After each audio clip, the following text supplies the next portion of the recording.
do yourself a favour, check out the Carlisle Cult Cinema Club, and don't forget not just to rate it, but also to subscribe on YouTube or Facebook. Good evening, ladies and gentlemen, and welcome to another episode of the Carlisle Cult Cinema Club Presents. And tonight I have the honour of hosting the fantastic and legendary Mick Garris with an impressive 238 IMDb credits to his name, 35 as a director, 24 as a producer, 23 as a writer, 93 appearances as himself as a talking head, even one as a composer.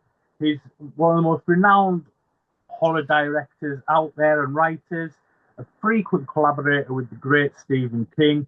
Please join me in welcome to the Carlisle Cult Cinema Club Presents Mick Garris in conversation. Welcome to the show. Thank you, Paul. What a blush-inducing introduction. Thank you. I always like to do a good introduction, so I think it sets the interview off the way it should be. So, if it's okay with you, we're going to take a little journey through the career of Mick Garris, one of horror genre's great filmmakers, I must say. Well, I don't know about that, but that's for someone else to say. No, that's definitely, well, I'm saying it, and it's my show, and it's true. So, let's start with your early days, making 8 mil films as a young boy in California. What kind of films were you creating back then, and did you realise at that time that that was the path you were going to end up going down? I never knew that it was possible to be the path to a career, but I loved movies, I loved television, and I loved horror. And those, when I was 12 years old, when I graduated from junior high school, I was given an 8mm camera, a little Kodak fun saver. And I made The Return of the Count, which was a Dracula story. I built a coffin that I used to enjoy lying in when I was making this film. And I didn't know anything about how movies were made. The books about filmmaking were not around like they are today for everybody. And the tools of cinema were much harder to come by. Film was expensive, especially in our financial status, very working class family. And so I was doing trick photography. I would make things disappear by stopping the camera, take it out, and starting up again. So all of my films in my 8mm stuff had a genre bent to it. Right. Sorry. So, as you progressed in your career, you became a music and film critic for various publications. What was that experience like, and who was the most memorable artist you met during that time? And how did it feel to be on the film sets in that capacity? And in some ways, your journey kind of was reminiscent of Cameron Crowe's as well.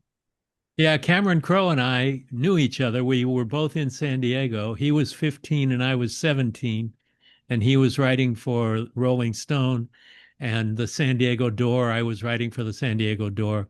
I loved music. I was a singer in a prog rock band at the time, an all original band, which was a very rare thing in San Diego in 1975. But I interviewed a ton of people. Most memorably was a crying Janis Joplin. She'd been drinking a lot, and this was right before she was going to perform, and she was crying, talking about, I ain't got no man, man, my band is my man, man, and and that's probably the most memorable interview. But I interviewed Jimi Hendrix and Frank Zappa and Badfinger and just all kinds of people before I started doing that in the world of film. My God, I mean that's you must have some fantastic. I'd love to go deeper into that because you must have some fantastic stories from that time. But that just yeah, them artists who just so iconic now. Yeah, I mean, I feel like the Zelig of horror, and rock and roll in some cases. But yeah, I my path has intersected with a lot of really important and influential people, and many of whom either became friends or colleagues, or like in the case of Steven Spielberg, he was the first one to hire me as a writer. And so, I got my education on Amazing Stories, where all of these incredible filmmakers, including Spielberg and Zemeckis and Clint Eastwood and Joe Dante, all of them were directing little half-hour movies. And then that's Well, where I got my chance. Yeah. yeah, I'll get to that. And then you became you were lead singer of the band Horse Feathers, which is were together for 8 years. How did that begin, and what led to its conclusion? Well, And it's the only band I've ever been in. And I was in college, and one of my classmates in the television production class um, would get together with a group of friends at his home, which included a recording studio in his living room of his grandmother's house. And so we got together. He asked, "Can you play an instrument?" And I said, "No, maybe I can sing a little." And so we got together, and it was informal at first. And then it was, let's make this into a band and let's write songs for the band. And that all started in 1970. And so you've got these teenage guys with big dreams and big imaginations and some talent, and we didn't make a living at it, but it was great. But after 7 or 8 years of being together and never being able to make a living at it, there was some disillusionment going on. Everybody else's lives, as they became adults, became more demanding, and everybody started going in different directions, including me. I was hoping to through my writing to maybe get a chance to at the film world. and was the band named after the Marx Brothers film? The Marx Brothers film, among other things, but that was the primary thing. But horse feathers is also a dated slang for bullshit. Oh, So, right, right. it means I've never heard that, but nonsense. Yeah, it means nonsense or bullshit or horse feathers. And it was such an expression that was so rarely used that we hoped that if it ever came up, people would think of the band, yeah, because the name was, nobody else had that name, although somebody else took it in the 80s, a country rock band uh, who put out several albums as Horse Feathers in 2 words rather than Horse Feathers in 1 word. yeah, yeah. I did look for some of your work on YouTube and the likes, but I couldn't find any. So Well, okay, you can find the Horse Feathers album Symphony for a Million Mice on Apple Music and Spotify and everywhere else. right. I'll have a look for that then. Excellent. You've heard it here. Go there and listen Yeah. to Mick and Horse Feathers. Um,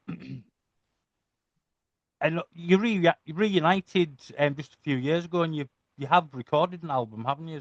Now. I just, well, that album was a bunch of our best demos from back in the 1970s. But then we did some overlays just a few years ago of new vocals and new instrumentation on top of that. But I just sang for a group called Lovecraft, my first time in the recording studio in 50 years, Yeah. with a group called Lovecraft, which is made up of very successful contemporary songwriters and producers.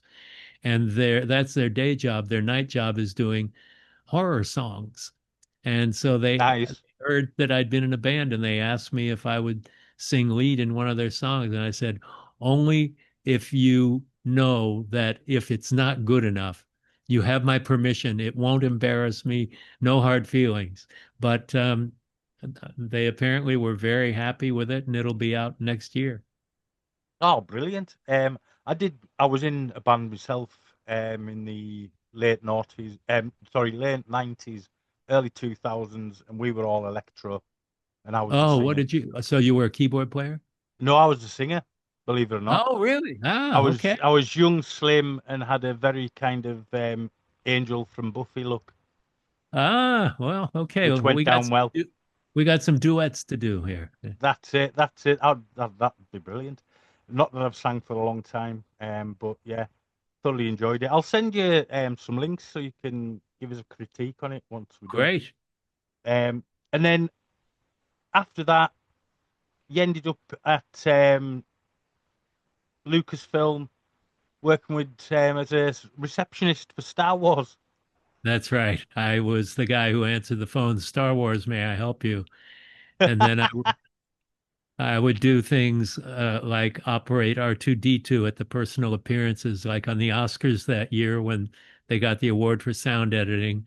R2 and C3PO accepted the award, and it was Tony Daniels and me behind the stage in my tuxedo operating a remote control unit with R2D2, and we did it at some other live performances and the like, and it was great. That was my first step in. And from there, I started doing publicity for writing press kits and things for Lucasfilm, as well as then moving on to Avco Embassy, where I became a horror genre specialist publicist on movies like The Fog was the first one, and then The Howling and Scanners and Escape from New York. Yeah. But yeah, I've got all that down. But didn't you host a show on the legendary Z channel I called did. Fantasy Film Festival, I where did. you interviewed a plethora of filmmakers and actors?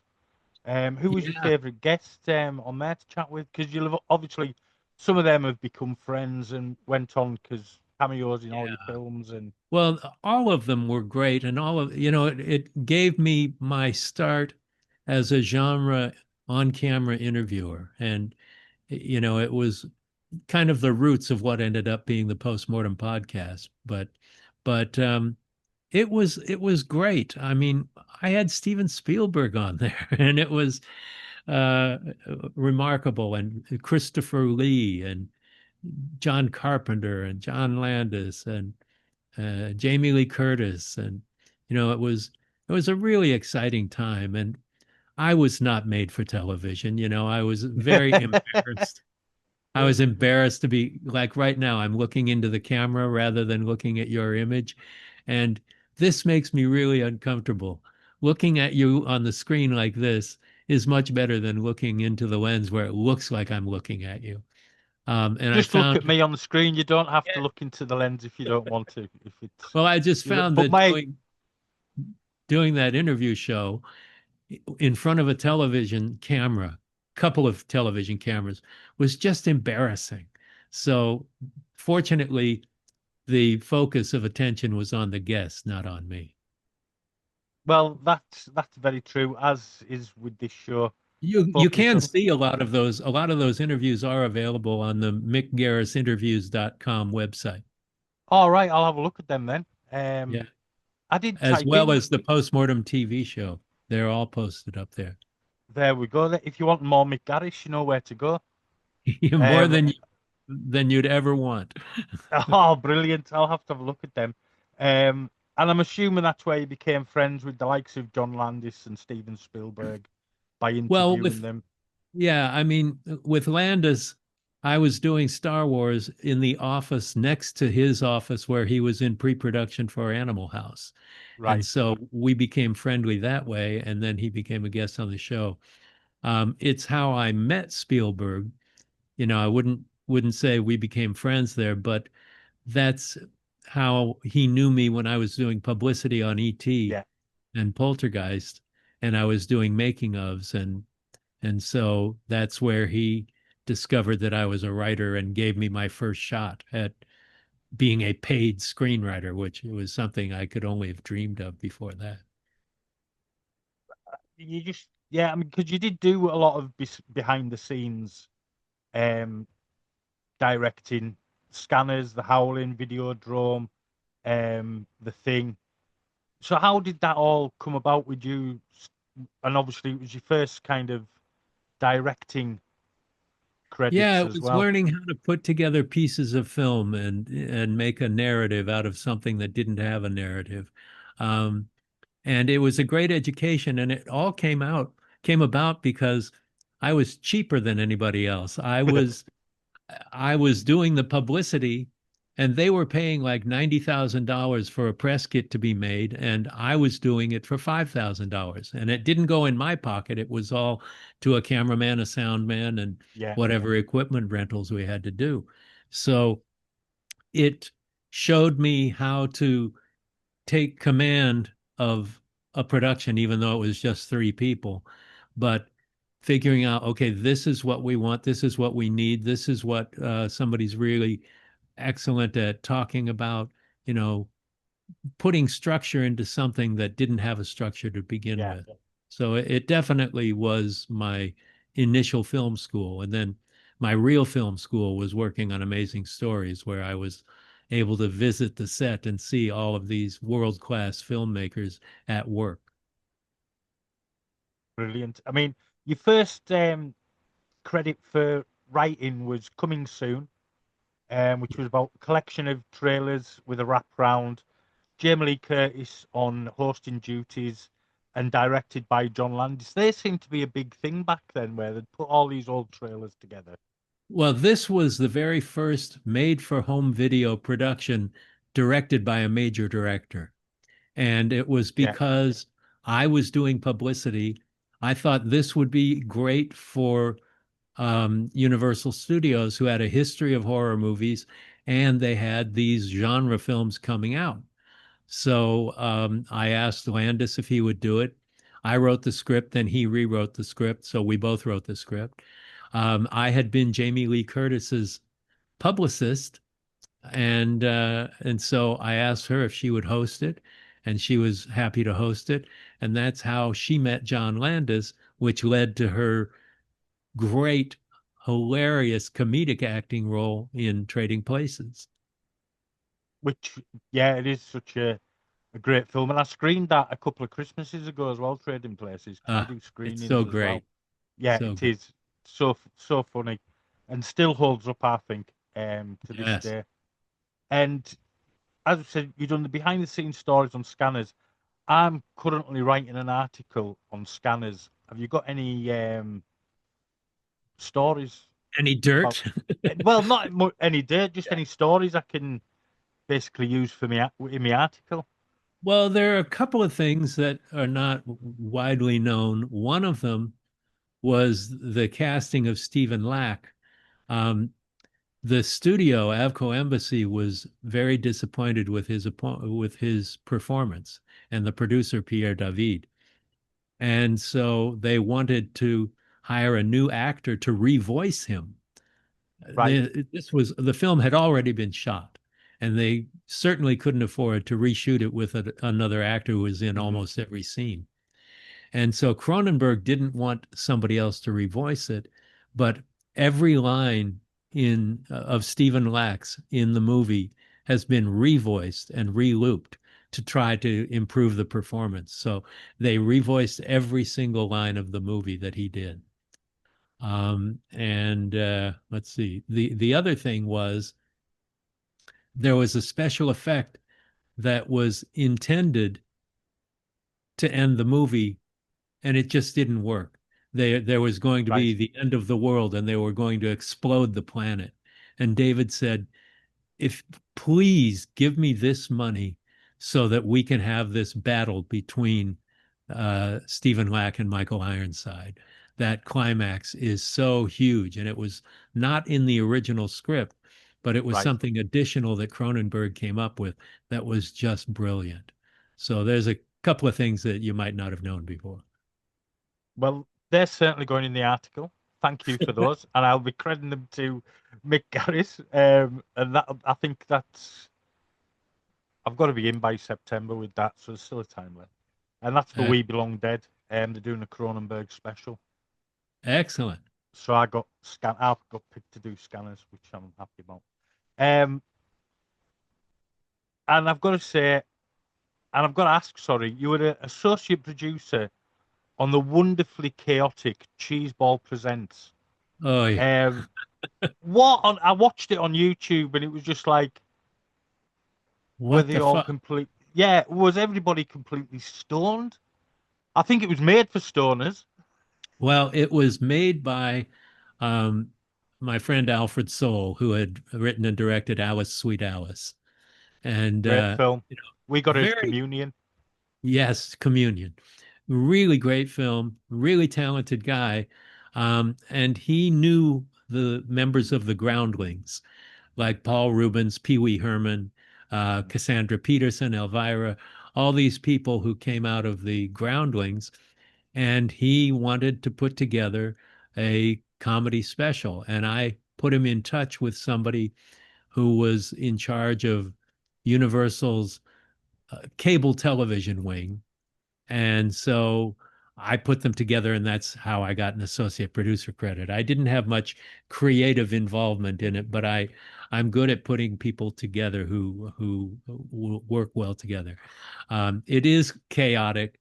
It's not particularly funny, but it is a chaotic I don't show. know. I laughed at quite a few bits, I must admit. Oh, good. It's So so yeah, cheap. I quite Love it. enjoyed it. Oh, good. But I do love lo-fi comedy and horror, I must admit. Um, Yeah. and then that brings us up, and I wasn't sure if I'd seen it until I watched it again recently, and I realised I had seen it as a kid. It had been shown on ITV or BBC when I was a kid, because we only had 4 channels. And it was on Disney Plus for a while, but sadly it's been removed. And that's the infamous, should I say, Nightmare Fuel. That is Fuzz Bucket. It's not on Disney Plus anymore. Oh, No, I'm it's just been taken off. Well, it's been taken off in England because it was ah. there and it was on my watch list. And I thought, right, I'll watch Fuzz Bucket. I was shocked to see it pop up, but that was my directing debut. Yes. They Jeffrey Katzenberg was in charge at Disney at that time, and they wanted to sign me to an exclusive deal as a screenwriter because I'd been writing for Spielberg on Amazing Stories. And so John Landis was walking down the corridor when I was meeting with Katzenberg. Jeffrey ran out, talked to John, came back in and said, I just talked to John Landis, and we'd love you to write and direct one of our Disney Sunday movies if he's executive producer. Would you like to do that? And that was the beginning of the directing career, and almost the end, because I was working on season 2 of Amazing Stories, and Spielberg had asked me to do an episode, to direct an episode, and he saw Fuzzbucket when it came out. And this is very embarrassing, but I'm naked here.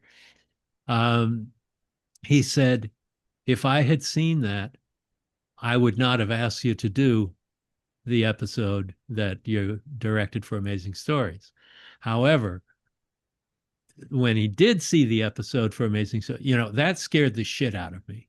Yeah. So I thought, oh my God, the greatest filmmaker in the world is telling me I fucked up.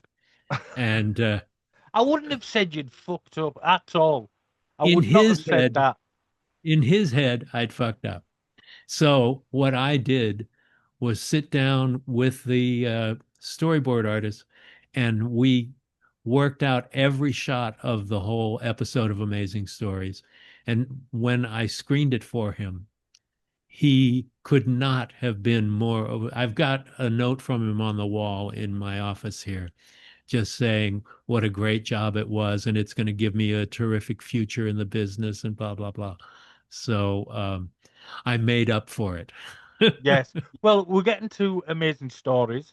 You were hired as a story editor and a writer for, which is brilliant, the Amazing Stories. We got them again Sunday afternoons, Sunday evenings on, I think it was BBC. We didn't get them all, but you wrote 9 episodes over the 2 seasons and directed the excellent Life on Death Row, which starred Patrick Swayze. And Yeah. it is I watched it again. Everything I'm talking about I've rewatched over the last 2 weeks. Since you Oh, said yes, I've went right and I've watched everything we're talking about. oh my God. Apart from I think one or two little things. But it's such a good episode. Oh, thank you. Yeah, it was. I put everything I could into it. Everything that I didn't know what I was doing when I made Fuzz Bucket, I tried to learn when I made Life on Death Row, which is the Amazing Stories episode. And it turned out really well. I mean, it's what got me other work to come.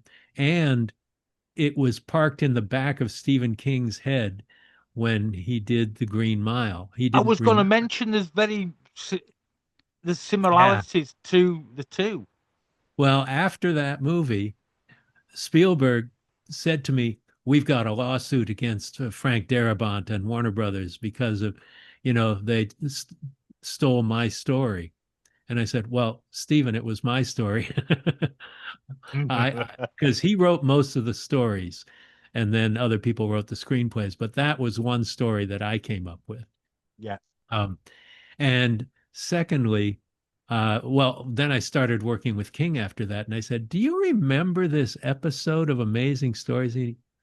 And I told him about it, and he said, "You know, I do remember that." And it was like, even though it was in his subconscious, I Yeah. influenced Stephen King's novel, and it was like I was thrilled by it.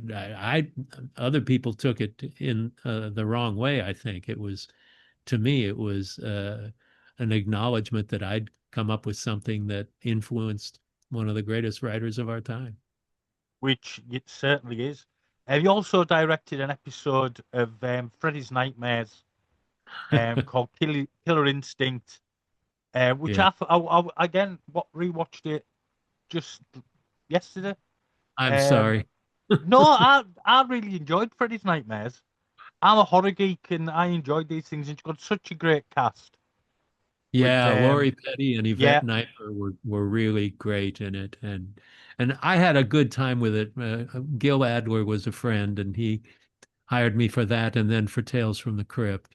Well, Uh, with going back to Amazing Stories, before we come back to that, there was 7 VHS tapes released in the UK with 3 stories on each one.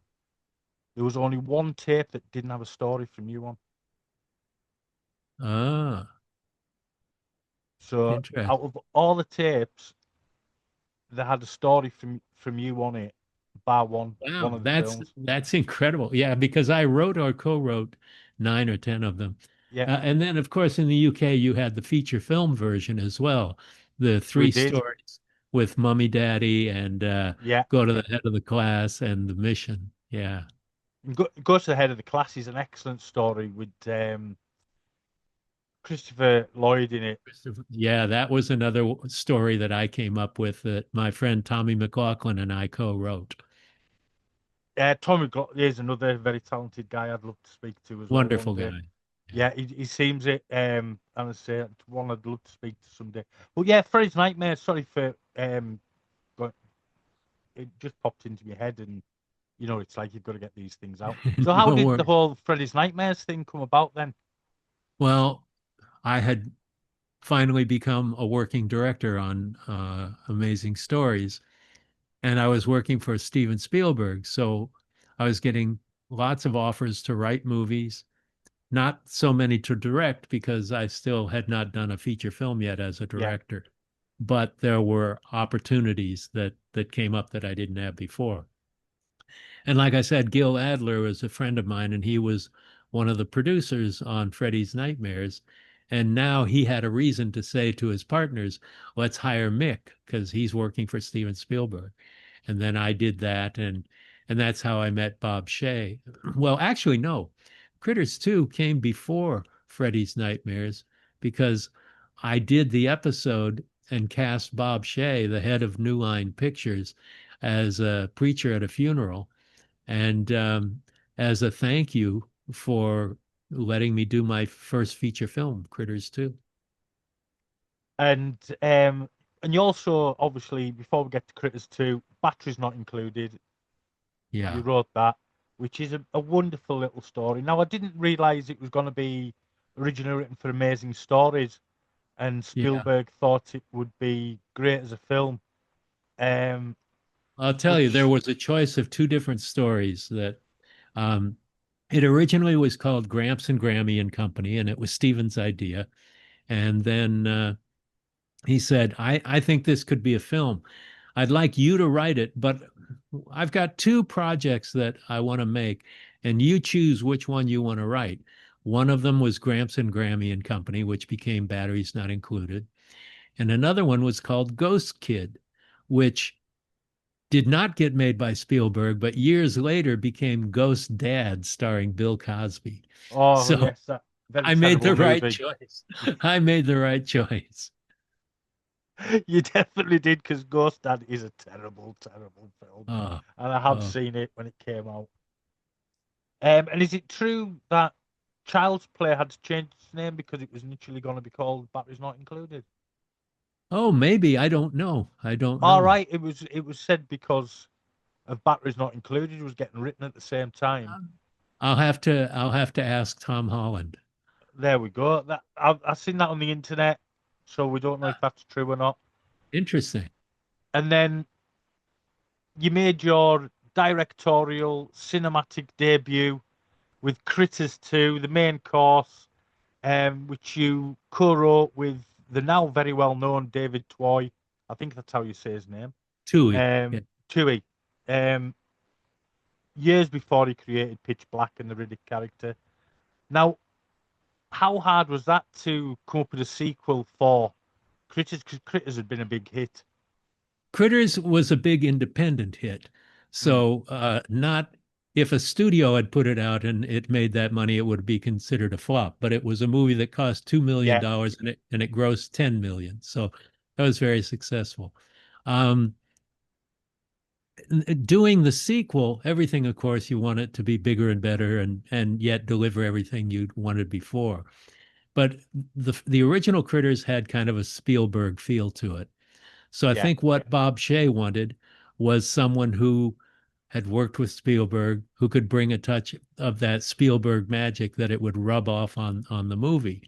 And so you also get a bargain basement package with me because I'm a writer as well as a director.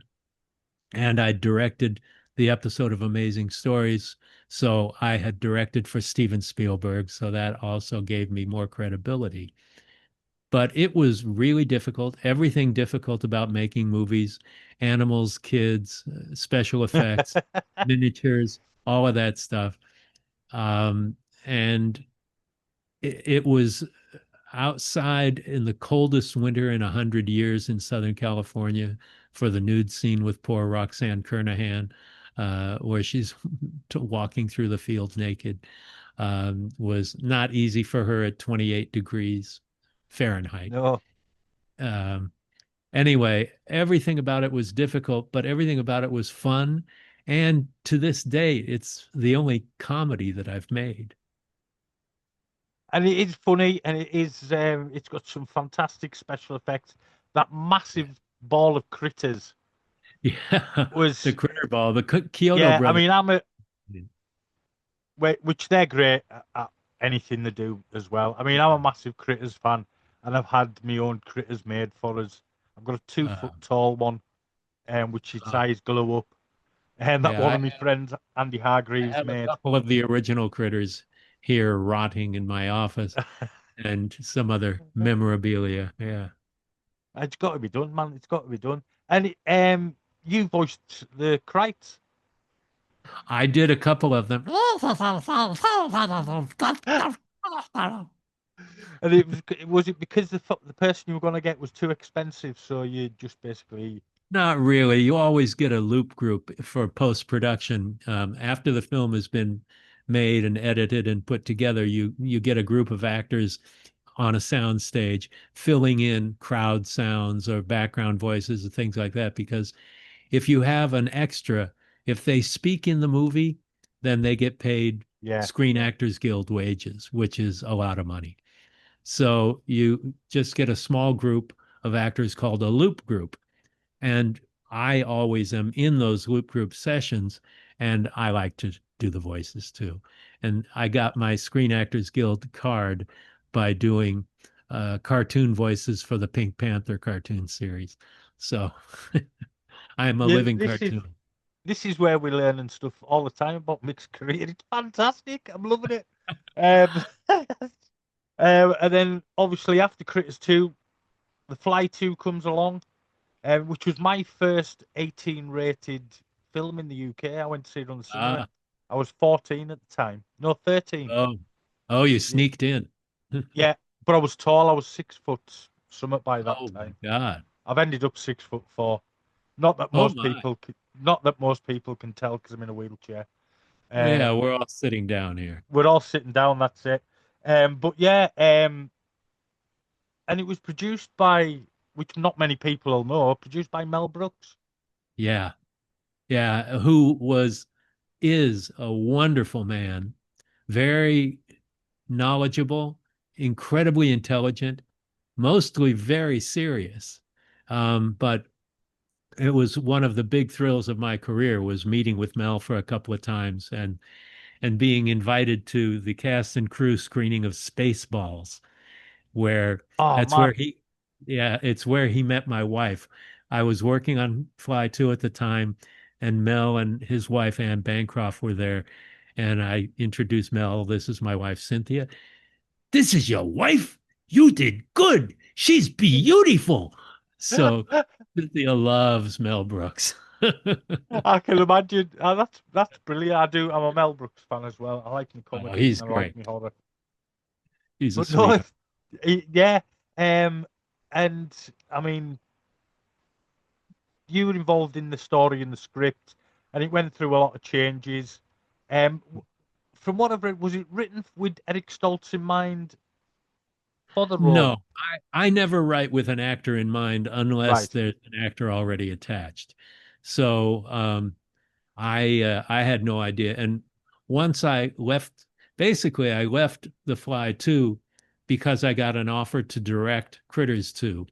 right, And there was fighting in the studio because Scott Rudin, who was the studio executive, um, was the executive on Fly 2. He wanted it to be something special, and I had come up with a story idea that was much more progressive and interesting and complex than the teenage monster movie they made. But the head of the studio at the time wanted a teenage monster movie, and that's certainly not what Cronenberg's movie was. But so I left in the middle of that fight because I got offered to direct my first feature. And then Frank Darabont was the next writer on it. And then Jim and Ken Wheat were the final writers on it. right. So, what was the story when you were attached? Was it Well, has it originally, changed much? Um, yeah, I mean, I did a different version after they decided they wanted that the kind of movie they made. But originally, Veronica from the original Fly is talked into not having an abortion, but giving up her child for adoption to a Christian agency. But it's to build a Christian army. And what they do is take special children and basically exploit the powers that they have and turn them into a Christian army. So that I thought was a really interesting idea that, well, the Institute, Stephen King's The Institute is kind of like that, Yeah. but without the religious overtones. So once again, I influenced him. No, I don't know if he ever, well, yeah, he saw Fly 2. He liked Fly 2. I remember him telling me when we met. I enjoyed Flight 2. I'd say my first 18 rated Yeah, but you film. see The Fly, and they're not in the same league. You know, Chris Walas did a great job, but it's not anywhere near the Cronenberg film, which is a classic. Oh, it's a brilliant. It's how to do a remake better. Yeah.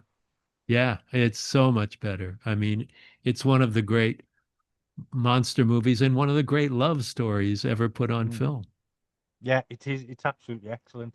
And then after that, we come to 1990, Psycho 4, which is a fantastic um, sequel, which serves as both a beginning and an end to Norman Bates' story.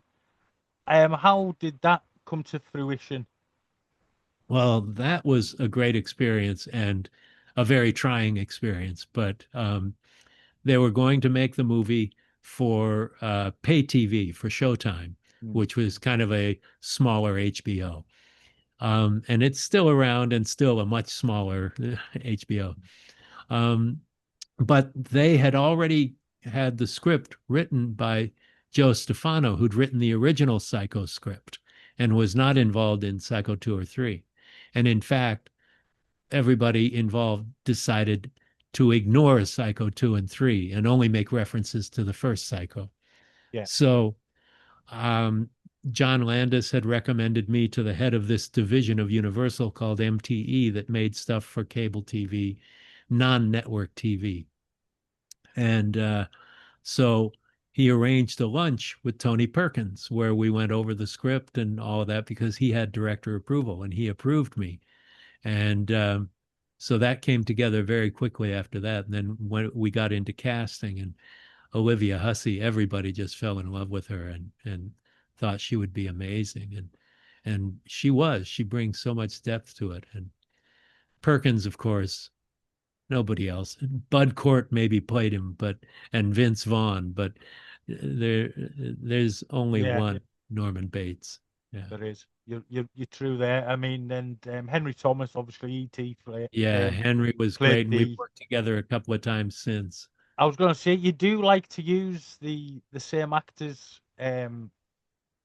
If they're Over. great, if they're great and Yeah, great to work with, why would you not?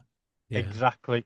Just like Mike Flanagan does the same thing, and with some of my actors like Annabeth Gish and Henry Thomas. Yeah, I love that he uses some of the Because people. obviously he grew up watching your King adaptations. Yeah, isn't that weird? It's weird to think Yeah. that I'm enough that I've made things that people grew up watching. Then 1992, we come to your first big Stephen King collaboration, Sleepwalkers, Yeah. which again I can remember going to the cinema with this with my dad, I think always thought it was a great film, and I've got an original UKX rental of this Ah, VHS still oh um, wow. within my Well, it's a good collection. thing you didn't see it with your mother. That's all I have to say. No, well, this is well, it does get quite incestuous, and I believe that was you wrote a couple of elements in that weren't in the original story. I The did. the Book of Arcana, and Yes. The Chillicothe obviously Encyclopedia of Arcane Knowledge. Yeah. that's it, and the very incestuous lovemaking scene. Yes, the mirror scene. Yeah, Yes. I just thought it was a really great way to show what this relationship was all about and how the Mm. transfer of power worked. You know, it was sort of a vampire story, but a vampire of psychic energy, Yeah, of a purple glow. You suck it out of the mouth and you feed it um, sexually. So in a slight way, a bit like Life Force. yeah, yeah. Yeah, which that's just popped into my head there when when you were saying the Matilda transference of May. energy. Yeah, Matilda. Oh, right, yeah. Every young boy's dream that was when I seen that on VHS. That's for sure. Yeah. Straight to school the next day. My dad brought home Life Force. This woman is naked through most of the movie. You've got to see it, lads.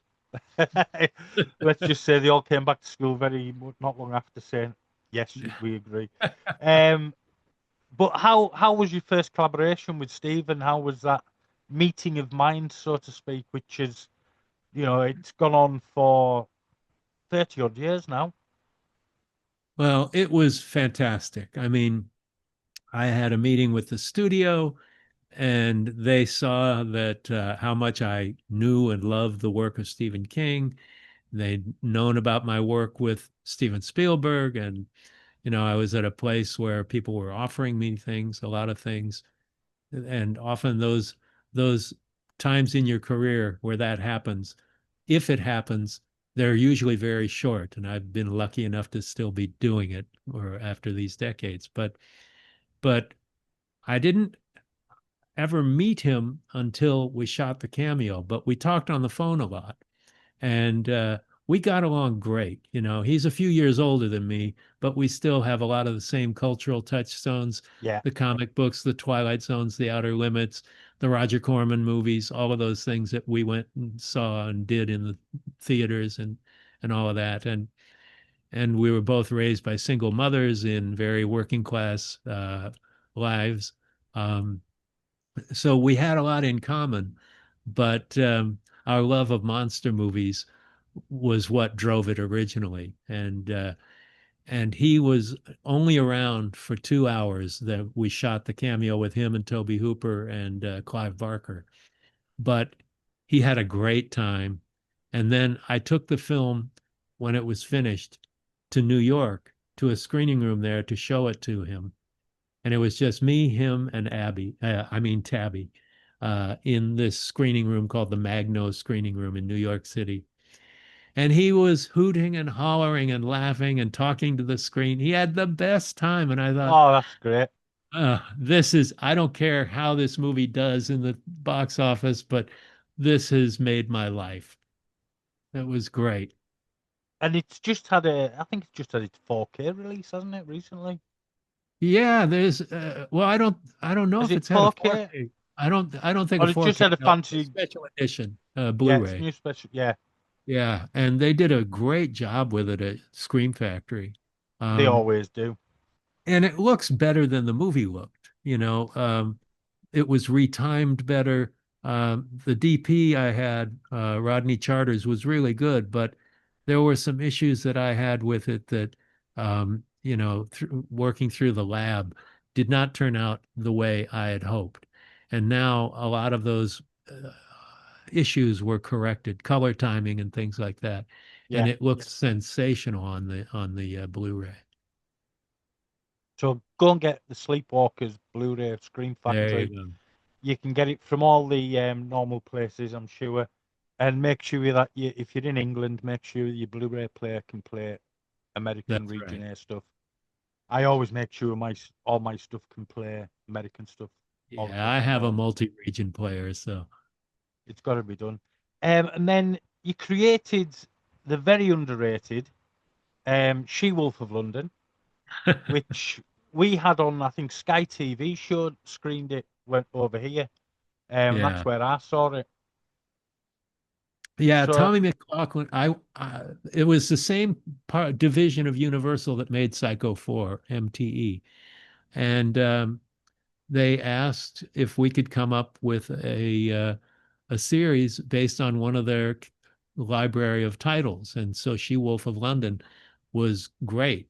We thought, a female werewolf who every 28 days gets a little irritable. Um, would be, my initial ad proposal was that,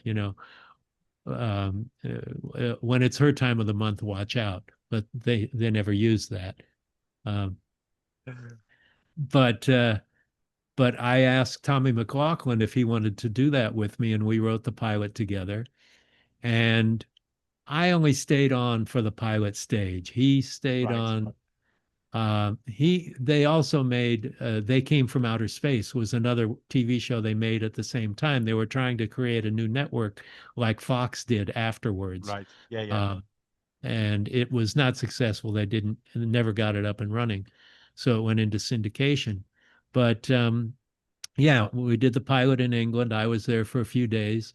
Um, and and then they brought in a couple of producers who took it in a direction I would not have taken it in. But Right. I was starting to have a career in features, writing and directing feature films, and I did not want to be hamstrung by being on a very low budget TV series. So it was out I of did. my hand. I must admit, I haven't watched it since it aired over in the UK. But I did Neither have watch. I. And then coming after that was your fantastic adaptation of The Stand. And Uh, I've rewatched it this week, and it's definitely the definitive version over the uh, latest film. And how was it tackling such a massive book and how was Steven's assistance on writing the screenplay and everything. And what a cast as well. The cast is It was fantastic. it was the best experience. It was the hardest I've ever worked in my life. I never want to work that hard again, and I don't think I. But King wrote the script himself, and he also, between the time of Sleepwalkers and The Stand, he learned to respect screenwriting as much as he respected book writing, because one of them feels more cut rate. It doesn't feel as respectable as, screenwriting doesn't seem as respectable when you think about it, particularly in the horror genre, as fiction writing does. But in the case of The Stand, this was his grand opera. And, the script was already written by the time I came into the project. 460-page script was dropped on my doorstep. And it was like, I know what I'm doing for the next 6 hours. And it was just fantastic and impossible. But we had a really great first assistant director named Tony who helped schedule it. We had a great crew, an amazing crew. We traveled across the country. We shot in 6 states. Everything about it was difficult, and so much of it was outdoors. So when it was supposed to be sunny, it'd be raining, and you have to just shoot because Yeah. tomorrow you're in another location, and you can't really go overtime. I got sick and couldn't work one day because I got penicillin poisoning, Oh, and it was on a Friday after I'd had some dental work.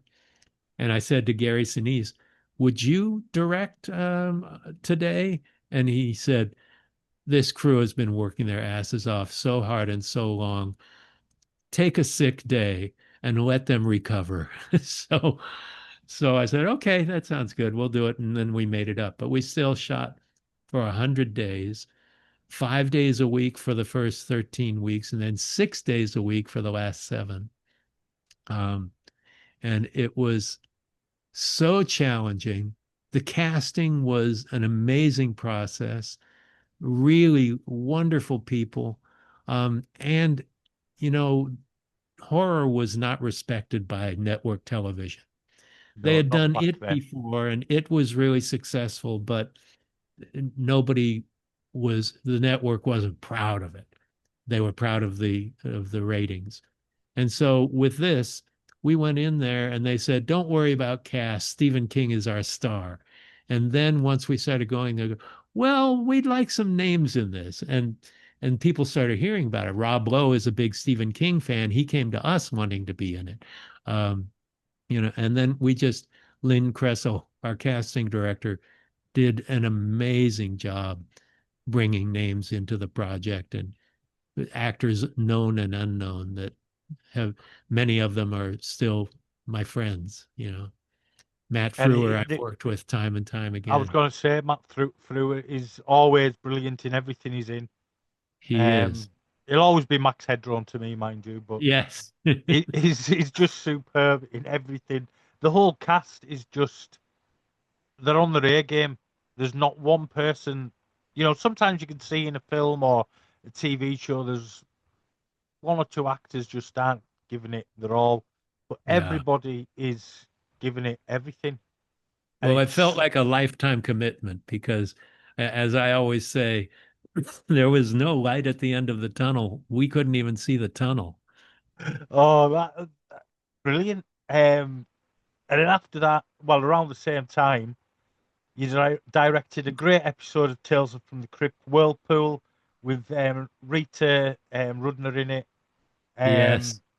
Were And you a Richard fan? Lewis. Obviously, you'll have been a fan of the original comics. Oh yeah. I mean, I wasn't around when they first came out. I was too young for that. But when they were putting them in the books and you'd find old comic books and like I loved them. And the series, it was really fun because I'd done The Stand and it was such a big success. They asked me to do an episode, and it was my friend Gil Adler who was producing again, who did Freddy's Nightmares. And I thought it would be interesting to change the gender. So it was Richard Lewis played the part that was originally written for a female, and Rita Rudner played the part that was originally written for a male. And then I thought it would be great to set it in the 1950s when they made the comic, the Tales from the Crypt comic, Yeah. and to cast comedians in the two lead roles, because comedians often make really good actors. But this Yes, they was do. also a very goofy script and gave us the opportunity. It was one of those Groundhog Day type story. Yes. And so we had a blast. It was really fun, and it was shot in like 6 days. So I mean, Tales from the Crypt, it was such a great series, and every episode was very tongue in cheek and just yeah, all great fun. And I have it on multiple different formats. I'm that much of a sado, I must yeah. admit. I remember when those VHSs came out. It Yeah, was so great. and then rebought DVD for the full series, and then Blu-rays as well. Um, which I think I got the German set because it was quite good Oh, and nice. cheap. I can't read the German book that came with it, mind you, but it'll do. Oh, And then we come to your probably your most famous screenplay, Hocus Pocus. oh, While it I've heard wasn't of a that. hit, yeah, while it wasn't a hit originally in theaters, No, possibly it was because not. the summer release was a bad time to release a film like that. Well, really dumb. Really Yeah, dumb. but it was a massive success on VHS and has grown in popularity where there's a generation where it's their must-watch Halloween film.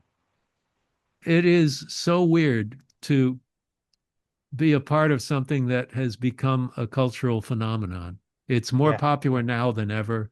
Every Halloween, I see little Sanderson sisters trick or treating, and Billy Butcherson's, and uh, and it's on television constantly. They screen it at ornate theaters here in town on Halloween night, and all around the world, all across the country. And it's the one thing where, if I'm introduced to someone as a filmmaker, they say, "Oh, did you do anything I might have known?" I said, "Well, I wrote Hocus Pocus." You wrote that? yeah, I love that as a kid. Yeah, especially yeah. if they're female. Yeah, Yes, yes. I must admit, when it came out, I have watched it and I do enjoy it. But when it came out, I really wasn't. By this time, I'm in the mid-teens.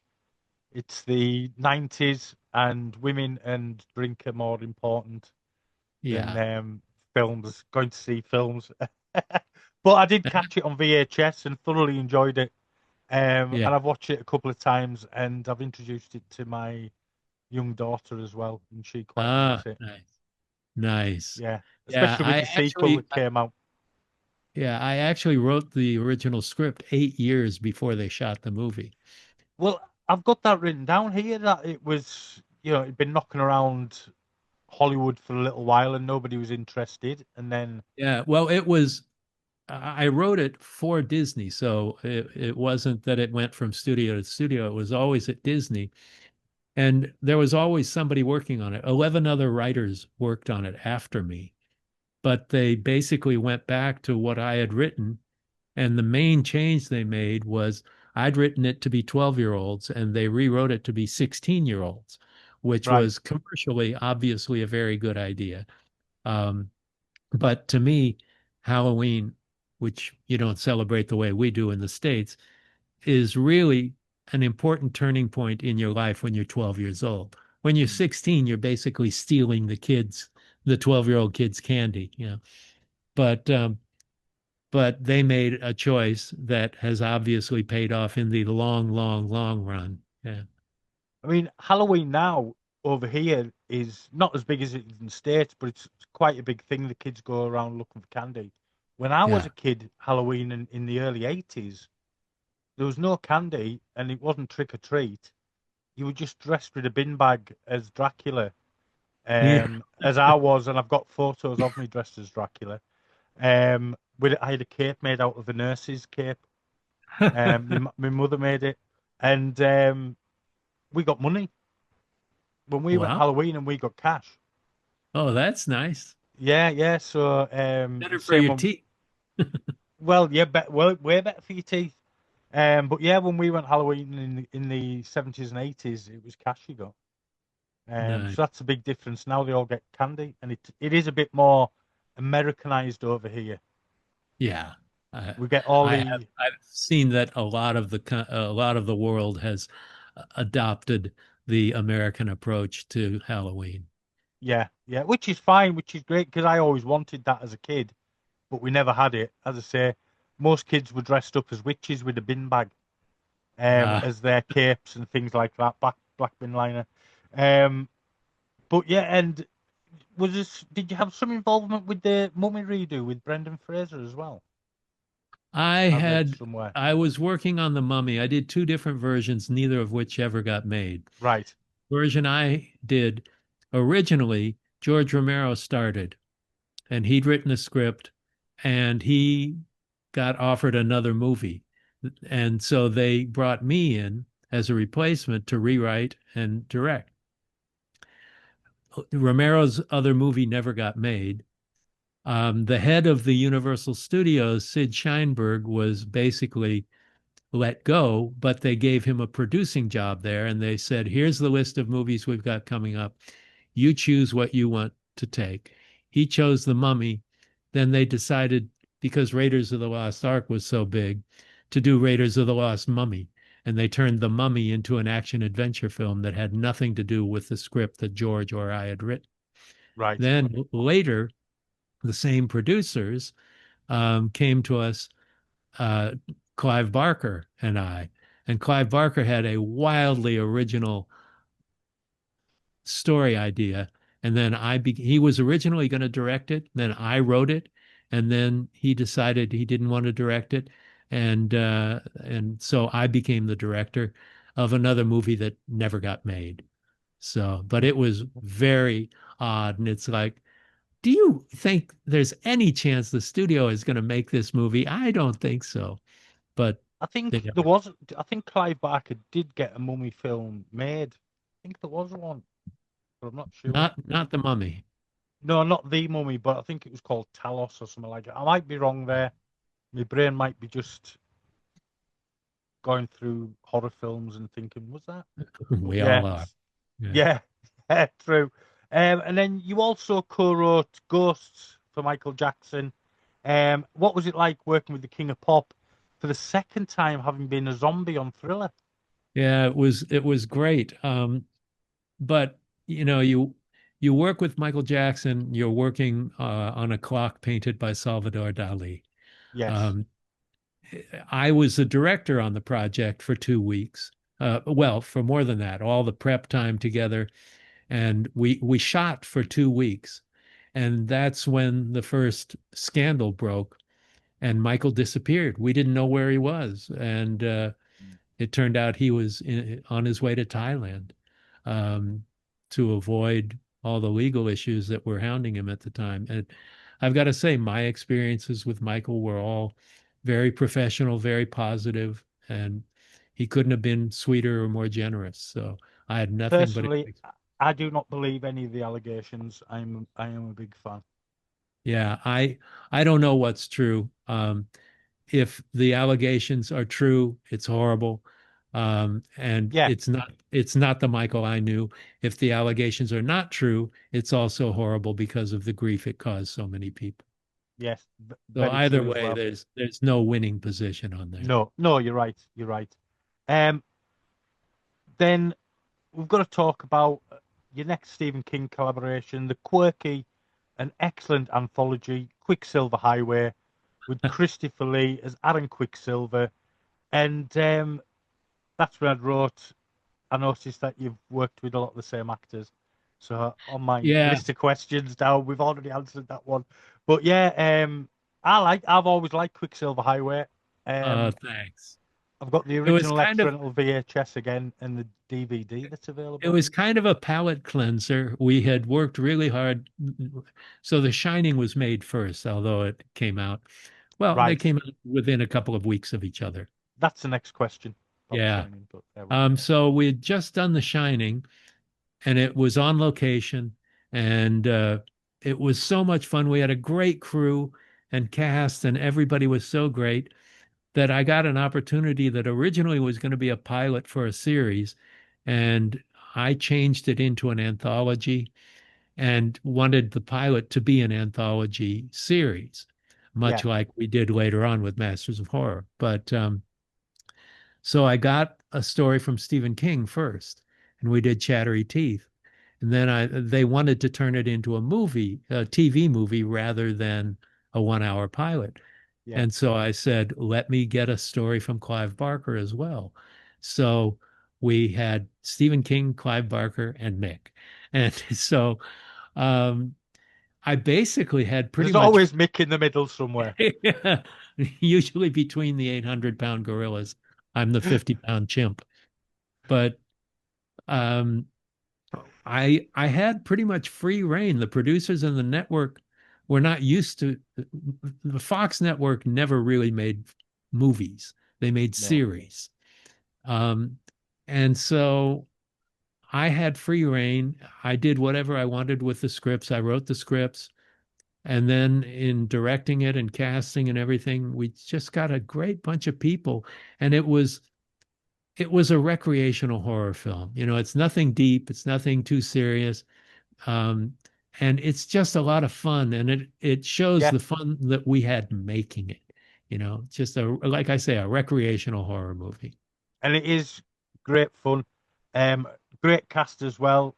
Obviously, Christopher Lloyd, Raphael Sabaj is in there, who is Yeah, always watchable. And I've been a fan of his since My Science Melissa Project. Kreider. Yeah. Yeah. But yeah, it's such a great. Again, you've got a knack of picking great casts. Sorry, I That didn't hear that. you've got a knack of picking great casts. Oh, thank you. Yeah, yeah. I just wanted you to say it again. No, No, you've all the things I've watched. The casts are outstanding, and all really. You can see they all really are doing the good the good work. You know what I mean? thank you. I mean, that's the The, job, is to inspire people to do their best work and to make them feel like they're doing something important, or that's it. to allow them to feel that they're telling a story that has value. And Yes, yes. and to be able to find actors who can do that, it's like you mentioned earlier, it's one of the reasons to constantly work with people that you love. They earn that love and respect by being really great at what they do. And as you're saying, I've got the order wrong, but the Shining comes next, and what a fantastic adaptation that is. More Thank you. closer to the book. I was never a fan of Kubrick's version of the Shining. Never a fan of Well, it. it's very controversial. When Kubrick's film came out, I saw it 2 days before it was released, and I'd never been more excited. Stephen King, Stanley Kubrick together. Oh my Yeah, God, how great is that? But then you realize one is fire and one is ice, and the fire melts the ice. Even the critics at the time, they did not like the Kubrick film, but no, it became iconic. It became a huge hit because of younger people identifying with the terrors of having a relationship with a father. You know, I yeah, think that had a lot to do with why it connected with people. But if you hadn't read the book, and years later, I realized, okay, it may not be a great adaptation of Stephen King's one of his greatest novels, but it's a great Stanley Kubrick movie. So if you haven't read the mm. book, Yeah. I get what you you mean. don't realize that you're missing something. And King is very warm and human. He goes into the heart and into the soul. And Kubrick is very cool and external. And so the version that he made intentionally does not embrace those emotions that Stephen King's story were all about. Yeah, yeah. I know what you're saying. Um, but yeah, your version, and again the casting, and you got the place. You got to shoot at the place where Stephen King had originally thought was the Overlook. Yeah, You know the what I mean? So, Stanley Hotel. He yeah, conceived that whole thing. He said he and his wife were there the last night of the season. Everybody'd already gone home. They were the last guests in the resort, and they were in the bar, and he was looking in the mirror, and the whole story of the book came to him at that moment. And so to have him there again with us as we're making the film, we built a lot of the hotel corridors and rooms and things like that on a soundstage, but we used the hotel a lot. yeah, And how thrilling to be able to do that and to have Stephen King write the script and to be there for anything we needed information about.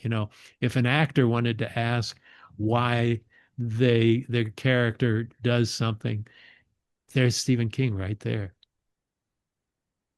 and again, it's Steve, about a writer who's battling alcoholism, which Stephen himself had, same in Absolutely. desperation. Yeah. You Well, know what I as he mean? said, when he wrote The Shining, he was drinking. Yeah, When he wrote the screenplay for the miniseries, he was dry. And so there's a big difference between those two perspectives. mm, And it's why I think it works so well. And Steven Weber, you talk about the great cast. actor. We couldn't find anybody to play um, Jack Torrance because nobody wanted to have the first line of the review read, "So and so is no Jack Nicholson," you know, because everybody thinks that's who Jack Torrance is. But Weber brought a warmth to it. David Cronenberg once said to me, the problem with Kubrick's The Shining is that Jack is crazy from the beginning and just gets crazier. Mm, Whereas in the book and in our miniseries, there's an arc to where he has a decline that he has to definitely. fight his way out of. And Unsuccessful. I just rewatched it again yesterday, Ah, and just brilliant from oh, start to finish. Um, thank. just yeah, excellent. Really, really is a superb adaptation of Well, King's book. well, I've been lucky enough to several times have scripts written by King to begin with. Yeah, So you're already out of the starter's block when you've got that. that's it. That's it. Definitely. And next we've got Riding the Bullet, another Ah, King, another King story, and it's filled with Easter eggs referencing works like Christine and Misery with Annie Wilkes. And I watched this for the first time since it was released yesterday. Because I get these films, I've got them on DVD and or whatever format, and I've watched them, and then they've got into the collection, and it's lovely to see them again. And there's a great cast and some brilliant performances. oh, David thank. Arquette is excellent, Ah, um, and that, thoroughly, it's a fantastic adaptation or thank you. adaptation. It's the freest adaptation because it's a 30-page story turned into a 100-minute film. Yeah, So but when I read that story, it really resonated with me. And, the movie was not a success at all. Nobody saw it. Nobody'd heard of it. There was no wide release. It was released in 3 cities with no advertising. yeah, Um, so nobody saw it. But it's the one that's the most personal to me. Um, it was about death. I'd recently lost my mother. I'd lost my brother. I'd lost my father after that.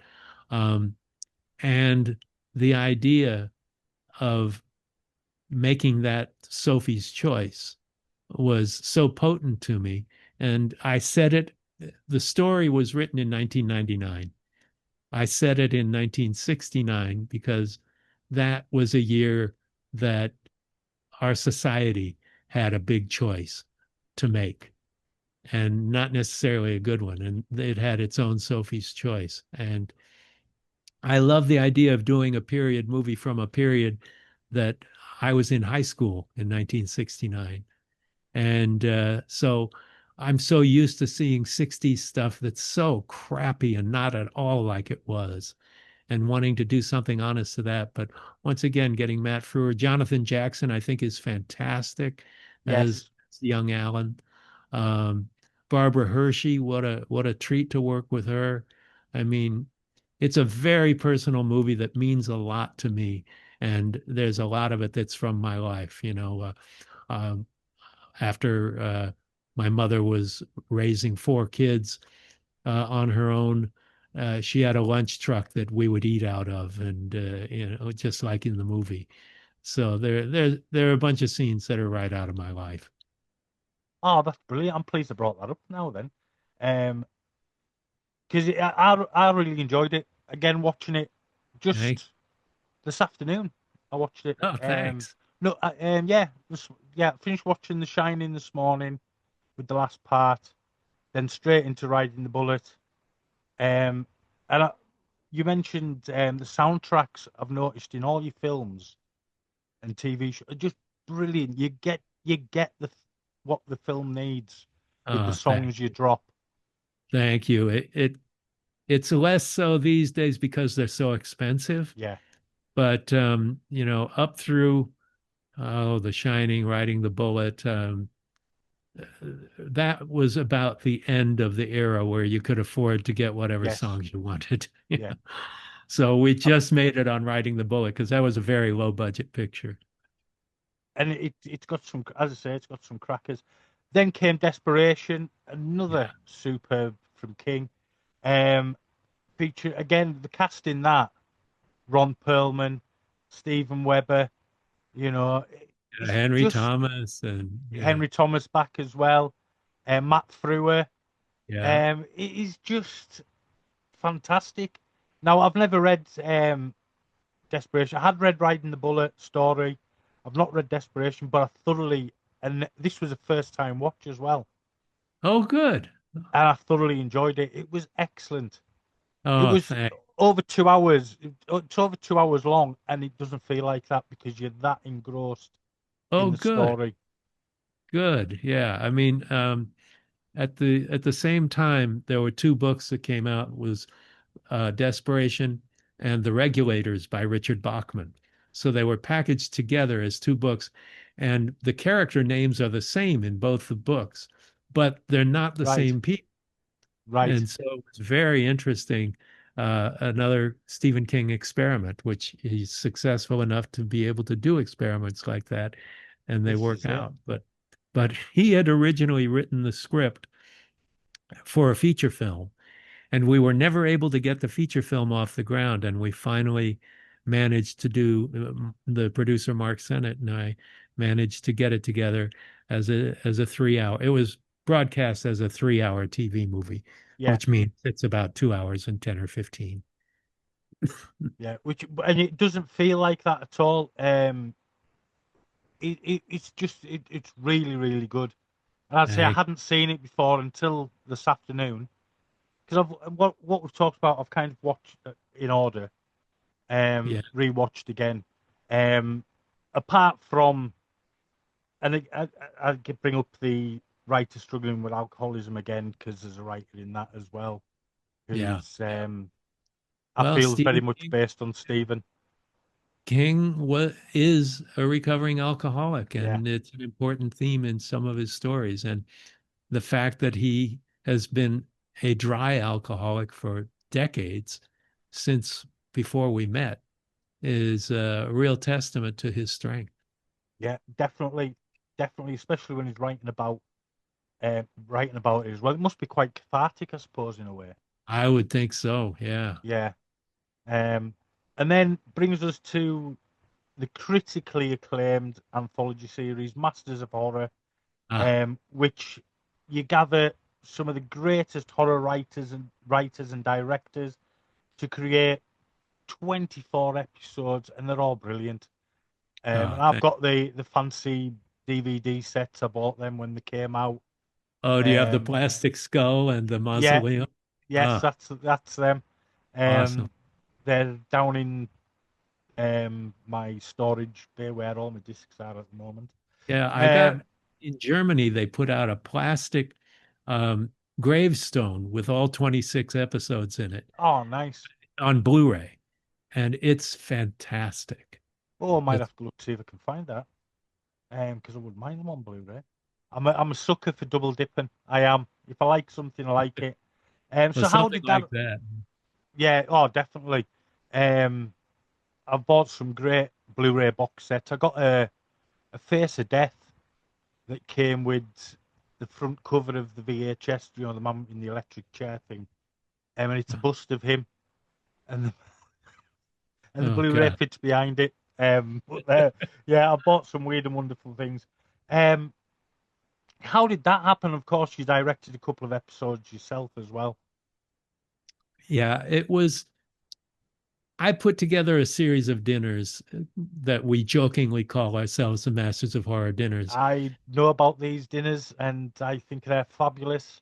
And I've interviewed Neil Marshall already, who I know Wow. has participated in these dinners. We're gonna do a UK dinner next month. So Oh, that's yeah, brilliant. yeah, I'm I'll be looking for the invite. Yeah. I'll Um, be coming to London next month. But a bunch of us know each other from Directors Guild meetings or film festivals or just running into one another, whatever way we do, professional or non-professional. And everybody was always say, it'd be great if we put together some dinners together. We all got together for dinner, and it's like after a couple of years of hearing that, I realized nobody's going to do that. Maybe I should do that. And so it took me a week to put together everybody's schedule, but we had our first Masters of Horror dinner in the San Fernando Valley at a little restaurant, and there were 12 of us. There was me and Wes Craven and John Landis and John Carpenter and Toby Hooper and Guillermo del Toro and Stuart Gordon and William Malone. I'm surely going to leave somebody out, but they were the all guys just, I was brought up watching in the 80s.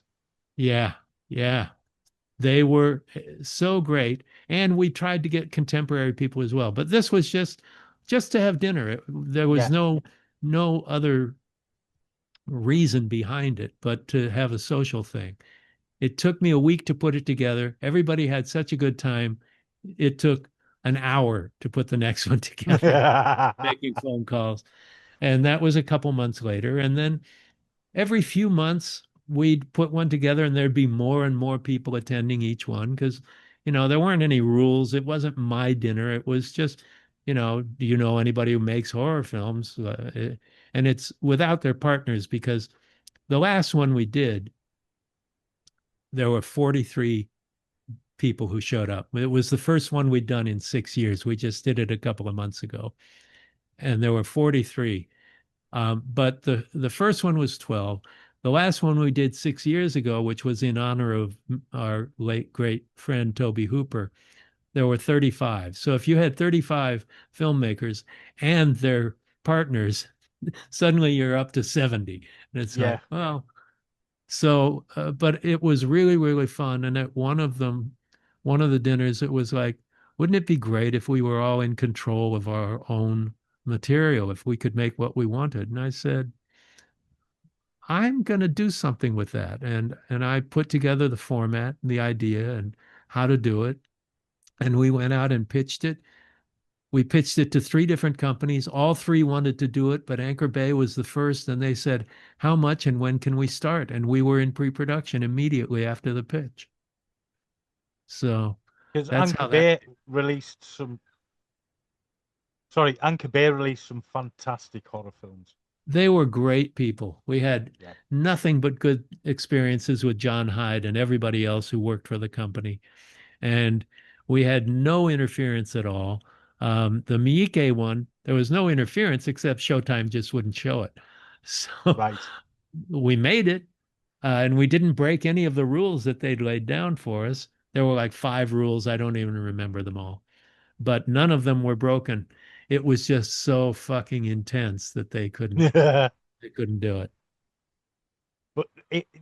it was an excellent series. And then obviously series 3 became Fear Itself. Yeah, there's a story there. That was we didn't want to do that, but Lionsgate bought the series from Anchor Bay and they wanted more money. So they asked Showtime to double their license fee. Showtime said, no, we're not interested. So they went to broadcast TV, to NBC.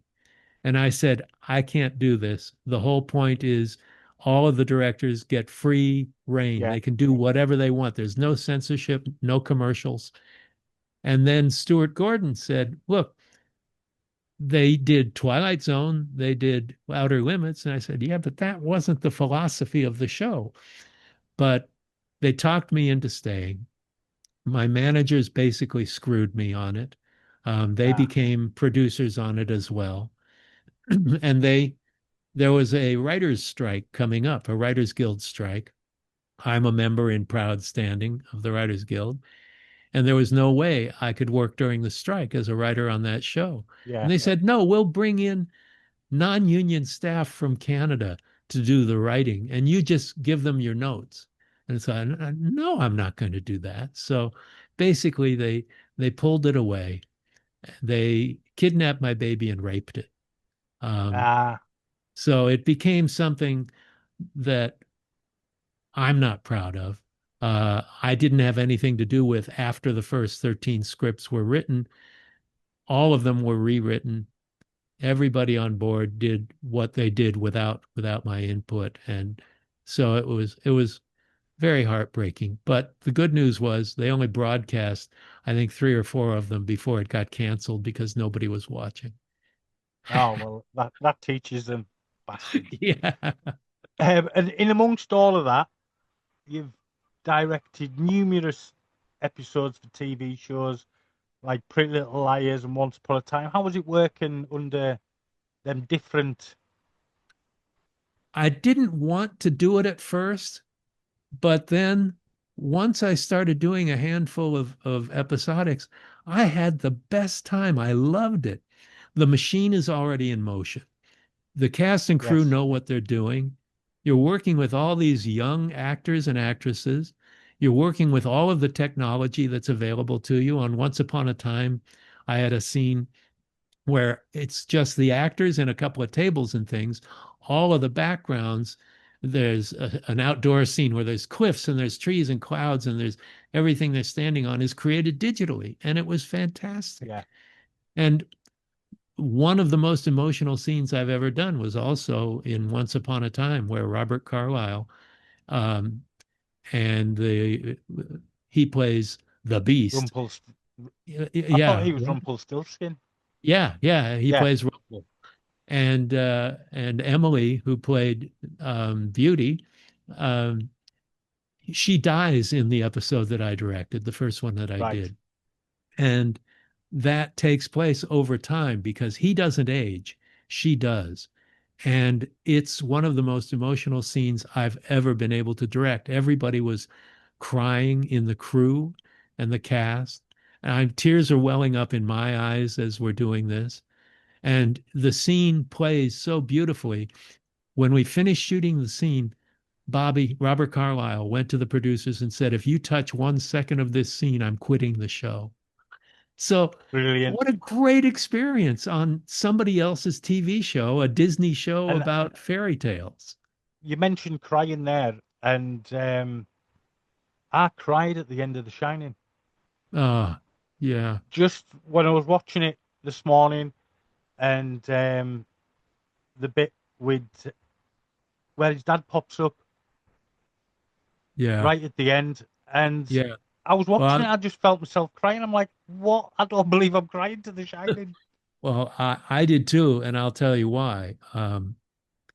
The young actor who played the teenage Danny Yeah, um, at the graduation and everything, I said, you really need to cry. He said, and just draw on something painful that's happened to you. And he said, I can't think of anything. My mom works really hard, and I said, okay, I will tell you about this. I had lost a brother to AIDS not too long before that, just a few years before that. And it breaks my heart to talk about it even now and to tell him that, both of us were in tears as I was telling him about my brother. And he said, "Can we roll now?" I'm And sorry so, for the loss of your brother. well, thank Yeah, you. I'm really But sorry about it, that. it it was something, everybody has painful episodes in their lives. Yes. Maybe not when they're 16 years old, like this kid was, but everybody has. Life is painful or it's not complete. And that was just something that you draw upon real life and Yeah. uh, and Just when real. you mentioned crying there, um, everyone was crying while you were filming the Once Upon a Time episode. Um, it really brought back the Shining from this morning, and I couldn't believe it was 10 o'clock this morning, and I'm crying my eyes out to the Shining. Good. Thank you. I'm glad. No. And the last kind of thing you've directed so far was Nightmare Cinema, sorry, back Yes. in 2018. Yeah, And you've been involved in lots of anthologies, which you must enjoy that kind of filmmaking experience I because it's do. that shorter. And I mean, what attracted you to the anthology and what attracted you to Nightmare Cinema?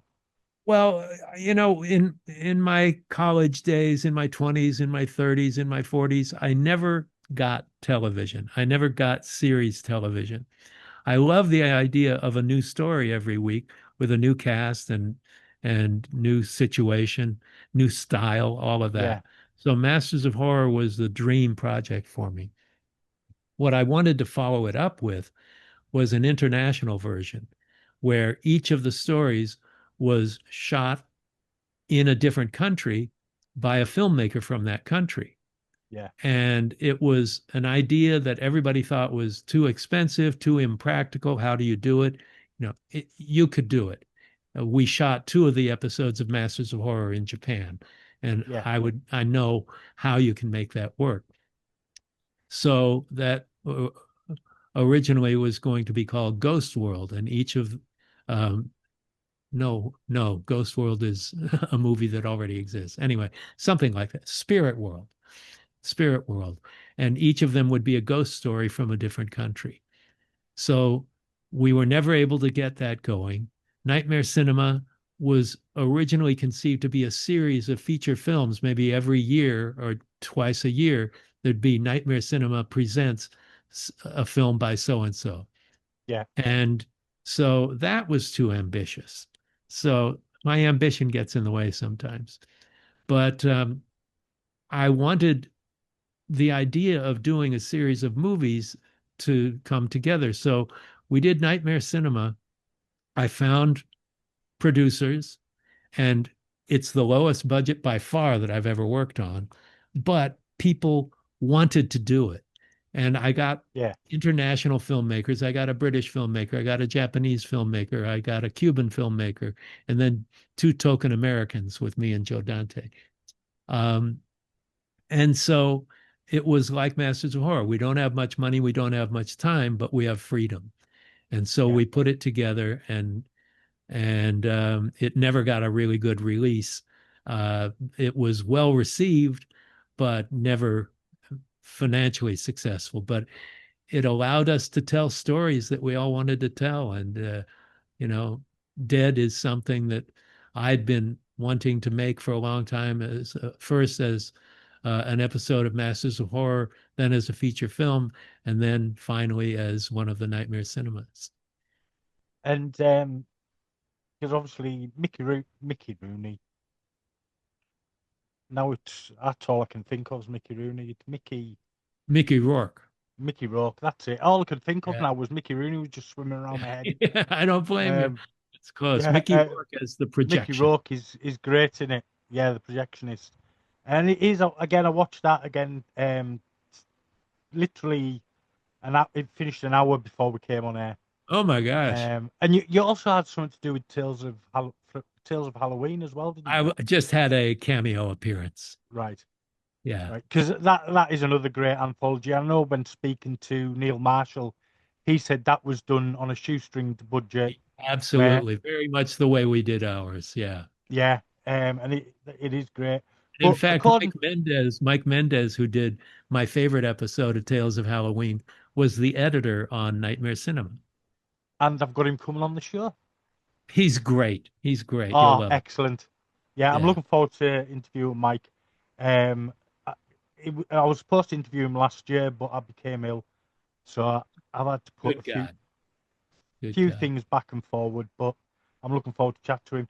And looking on IMDb, you've got 2 upcoming projects: Soy Miado, I think that's how it's said. And Soy Miedo, I Am the Fear. That was I was going to make a Mexican film in right, Mexico in Spanish, and that fell apart years ago. and the other one is A Noble Lie. That was another one that fell apart a long time ago. You know, According to IMDb, they're still getting made. yeah. Well, I have other things in the works that I'm doing now. There's another King project that we're just going out with now, so we'll see what happens with that.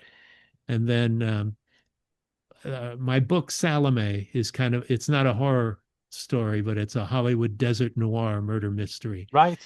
And I've just adapted that with a Finnish filmmaker, and we are having our first conversation with a producer about it next week. So we shall see. It'll be great to have one of my own novels brought to the screen. Yeah. Oh, definitely by yourself as well, which Yeah. would be excellent. And that's it. Brings us right up to date. There we go. My life in 90 minutes. Yeah. Yeah, basically 90 minutes. And it's been fantastic chatting to you, Mick. Oh, great time. You've been an absolute gem. And thank you for your time. Thank you for your questions and everything, Paul. It's been a pleasure. I'll do a sign out. If you stick around after that, I'll have a bit of a natter with you. But yeah, thank you, Mick, for being here. I've been the Carlisle Cult Cinema Club Presents, and it's been my pleasure to have Mick Garris on the show. Thank you, Mick.